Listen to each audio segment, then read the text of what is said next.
Doctor குண்டா இருக்கிறதுக்கும் பிசிஓஸ்க்கு ஏதாவது சம்பந்தம் இருக்கா? ஓகே கண்டிப்பா. குண்டா இருந்தாலும் அதாவது ஒபிசிட்டின்னு சொல்றோம் இல்லையா, பிஎம்ஐன்னு சொல்றது மோர் தென் 30ன்னு சொல்லிக்கிறோம். ஸோ அவங்களுக்கும் பிசிஓஎஸ்க்கும் சம்மந்தம் இருக்கு. ஏன்னா 20 to 70% சான்சஸ் வந்து அவங்களுக்கு ஒபிஸா இருக்க வாய்ப்பு இருக்கு. ரெண்டுத்துல என்ன ப்ராப்ளம் இருக்கு? காமன் ப்ராப்ளம் என்ன? இன்சுலின் ரெசிஸ்டன்ஸ் சொல்றது. அப்ப என்ன ஆயிடும், நம்ம பாடியில நம்ம சாப்பிட்றதெல்லாம் குளுக்கோஸ் ஃபார்ம் ஆனா அது வந்து நம்ம செல்ஸ் வந்து எடுக்காது. அப்போ உடல்ல வந்து குளுக்கோஸ் லெவல் அதிகமாயிருது இல்லையா, அப்போ ஹைப்பர் கிளைசீமியான்னு சொல்றது. இதனால அவங்களுக்கு டைப் 2 டயபெட்டிஸ் வரும், ஹை கொலஸ்ட்ரால் இருக்கும், அப்புறம் பிளட் ப்ரெஷர் இருக்கும்.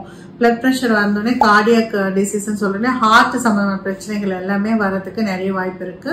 ஸோ இதெல்லாமே ஒபீஸா இருந்தாங்கன்னா பிசிஓடியில இவங்களுக்கு ஹை ரிஸ்க் காமனா இருக்குது பாக்குறோம். நிறைய ஸ்டடீஸ்ல ப்ரூவ் பண்ணிருக்காங்க. உடல்ல மற்ற வியாதிகளும் வர்றதுக்கான வாய்ப்பு நிறைய இருக்குங்கிறது கேர்ஃபுல்லா இருங்க. So stay healthy and stay safe.